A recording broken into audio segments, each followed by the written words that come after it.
एक बार एक बहुत बड़ा चित्रकार था। उसने एक ऐसी फोटो बनाई जिसमें एक मनुष्य कांटों भरी झाड़ियों में फंसा हुआ था। उसके कपड़े फटे हुए थे, पैरों से खून निकल रहा था, लेकिन उसके चेहरे पर एक बहुत प्यारी मुस्कान थी और वो आकाश की ओर देख रहा था। किसी ने उस चित्रकार से पूछा, भाई यह मनुष्य इतने कष्टों में है, फिर भी मुस्कुरा क्यों रहा है? इसकी स्मरण शक्ति बिगड़ गई है क्या? क्या इसे अपना दर्द याद नहीं है? चित्रकार ने बहुत सुंदर उत्तर दिया। उसने कहा, नहीं, इसकी स्मरण शक्ति बहुत तीव्र है। इसे वो कांटे याद नहीं है जो इसके पैरों में चुभे हैं। इसे तो वो पुष्प याद है जो कुछ क्षण पहले किसी ने इसके हाथ में दिया था। इसे वो पीड़ा याद नहीं है जो संसार ने दी। इसे तो वो उपकार याद है जो परमात्मा ने इस पर किया है। दोस्तों, यही है भगवान का अगला गुण, स्मृति। हम अक्सर उन कांटों को याद रखते हैं जो लोगों ने हमें चुभाए, पर उन फूलों को भूल जाते हैं जो ईश्वर ने हमें दिए हैं। और जो भगवान के उपकारों को याद रखता है वही असली भक्त है। हम भगवान से शिकायत तो बहुत करते हैं कि प्रभु आपने हमें ये नहीं दिया, वो नहीं दिया, पर क्या कभी हमने उन हजारों एहसानों को याद किया जो कुदरत हमें हर पल दे रही है? सच तो यह है कि हम बुराइयों को पत्थर की लकीर की तरह याद रखते हैं और भलाइयों को पानी की लहर की तरह भूल जाते हैं। दोस्तों, स्मृति का अर्थ है उपकार को कभी ना भूलना। आज का ये सत्संग हमारी सोच बदल देगा और हमें यह सिखाएगा कि एक याद कैसे हमारी पूरी जिंदगी को स्वर्ग बना सकती है। लोग कहते हैं कि भगवान को सब याद रहता है, पर क्या याद रहता है? भगवान हमारी गलतियों को याद नहीं रखते, वे तो हमारे द्वारा किए गए एक छोटे से अच्छे काम को भी जन्मों जन्मों तक याद रखते हैं।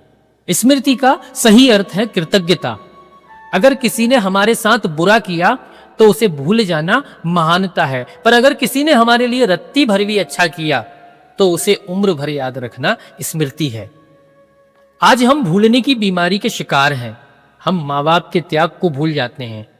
आज हम बड़े हो गए, धन कमाने लगे, तो हमें लगता है कि हम अपनी योग्यता से यहां तक पहुंचे हैं। पर विचार करें, जब हम कुछ बोलने के योग्य भी नहीं थे, तब हमारी बिना बोली भाषा किसने समझी, माने? जब हमें संसार की रीति नहीं पता थी, तब हमारा हाथ पकड़कर चलना किसने सिखाया? पिता ने। माता पिता ने हमें यह शरीर दिया, पर इस शरीर को मनुष्य बनाने का कार्य गुरु ने किया। हम अक्सर गुरु की शिक्षाओं को केवल सूचना यानी इंफॉर्मेशन मान लेते हैं और उन्हें भूल जाते हैं, और ईश्वर की दी हुई उस अनमोल सांस को भी भूल जाते हैं। क्या हमने कभी सोचा कि यह श्वास कौन चला रहा है? हम सो रहे होते हैं तब भी यह निरंतर चल रही होती है। एक पल के लिए यह रुक जाए तो सोचो क्या होगा। तो सारा अहंकार, सारा धन, सारे संबंध यहीं धरे रह जाएंगे। ईश्वर ने हमें यह सुंदर सृष्टि दी, देखने के लिए नेत्र दिए, सुनने के लिए कान दिए, और सबसे बढ़कर भक्ति करने के लिए यह मानव देह दी। पर हम इतने कृतज्ञ हैं कि 24 घंटे में से 5 मिनट भी उस स्वामी को धन्यवाद करने के लिए नहीं निकालते। अरे, भगवान श्री कृष्ण के जीवन से देखें कि वे उपकार को कैसे याद रखते हैं। श्री सुदामा जी ने मुट्ठी भर कच्चे चावल दिए थे। भगवान ने उन चावलों का स्वाद नहीं, सुदामा के भाव की स्मृति रखी। उन्होंने उन चावलों के बदले सुदामा को 2 लोकों का मालिक बना दिया। जब भगवान की उंगली में चोट लगी थी तो द्रौपदी ने अपनी कीमती साड़ी का कोना फाड़कर बांध दिया था। भगवान ने उस छोटे से कपड़े के टुकड़े की स्मृति रखी, और भरी सभा में जब द्रौपदी का अपमान हो रहा था तो साड़ी का पहाड़ खड़ा कर दिया। भगवान ये नहीं देखते कि हमने क्या दिया, वे ये देखते हैं कि हमने किस भाव से दिया। भगवान हमारे द्वारा चढ़ाया गया एक फूल भी नहीं भूलते। जब साक्षात ईश्वर इतने स्मृतिवान हैं, तो हम इंसान होकर अपनों के उपकारों को कैसे भूल जाते हैं? आज के समय में हम क्या कर रहे हैं? हम 99 अच्छे काम भूल जाते हैं और किसी की एक गलती को पकड़कर बैठ जाते हैं। इसे कृतज्ञता कहते हैं। शास्त्र कहते हैं कि भगवान पापी को माफ कर देते हैं, पर एहसान फरामोश यानी कृतघ्न को कभी माफ नहीं करते। जब हम किसी का उपकार भूलते हैं तो हमारा मन मैला हो जाता है, और जब हम कृतज्ञ रहते हैं तो हमारा हृदय भगवान के बैठने लायक बन जाता है। स्मृति का अर्थ है हर पल उस प्रभु का धन्यवाद बोलना जिसने हमें यह सुंदर जीवन दिया। शास्त्र कहते हैं कृतघ्नते नास्ति निष्कृति, अर्थात उपकार को भूलने वाले कृतघ्न के लिए कोई प्रायश्चित नहीं है। मृत्यु केवल श्वास के रुकने का नाम नहीं है। जब मनुष्य के भीतर से संवेदना, कृतज्ञता और प्रेम समाप्त हो जाता है तो वो आत्मिक रूप से मर चुका होता है। जो मनुष्य उपकार को याद रखता है उसका हृदय कोमल रहता है। जिसके हृदय में कृतज्ञता है वहीं परमात्मा का वास होता है, और जो भूल गया उसका हृदय पत्थर हो गया। और पत्थर में कभी भगवान नहीं प्रकट होते। भगवान तो भक्त के प्रेम और उसकी स्मृति में प्रकट होते हैं। दोस्तों, स्मृति का दूसरा अर्थ है भगवत स्मरण, यानी भगवान को ना भूलना। जैसे एक माँ काम करते हुए भी अपने बच्चे को नहीं भूलती, वैसे ही हमें संसार का काम करते हुए भी उस मालिक को नहीं भूलना चाहिए। हम मंदिर जाते हैं तो भगवान याद आते हैं, पर हम अपने काम पर जाते हैं, दुकान पर जाते हैं, नौकरी पर जाते हैं तो हम भगवान को भूल जाते हैं। हम माला जपते समय भगवान को याद करते हैं, पर किसी का बुरा करते समय भूल जाते हैं। जिस दिन हमें ये याद रहेगा कि मेरा मालिक मुझे हर पल देख रहा है, उस दिन हमसे कोई गलत काम होगा ही नहीं। हमारी स्मृति ही हमारा सबसे बड़ा सुरक्षा कवच है। कबीरदास जी ने स्मृति यानी याद के बारे में बहुत ही सुंदर बात कही है कि दुख में सुमरन सब करें, सुख में करे न कोई। जो सुख में सुमिरन करे तो दुख काहे को होए।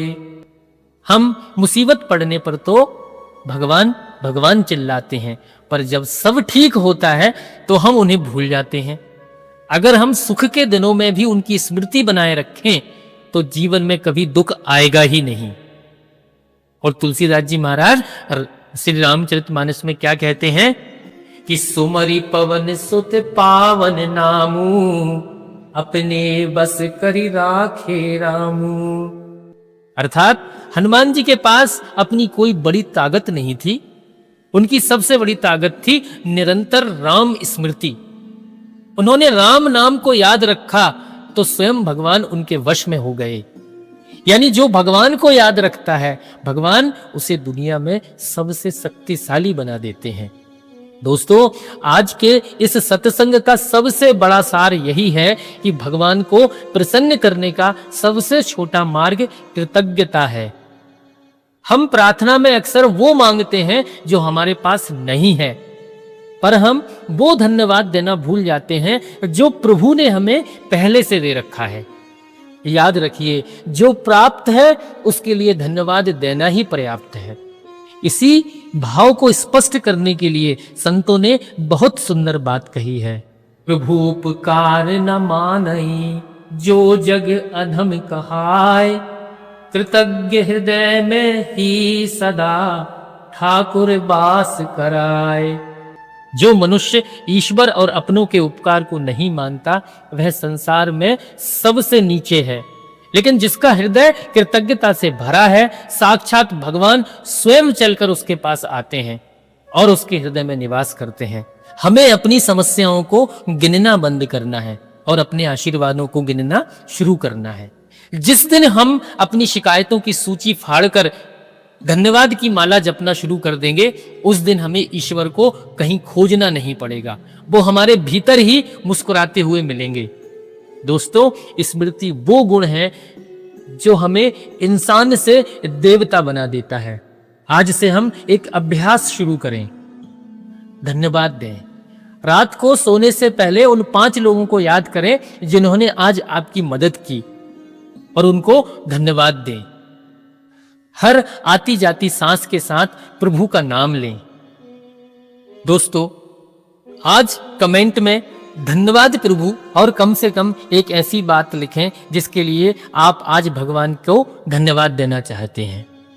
इसी के साथ भगवान के श्री चरणों में आज की इस कथा को समर्पित करते हुए यहीं पर विराम देते हैं। कथा निरंतर जारी रहेगी।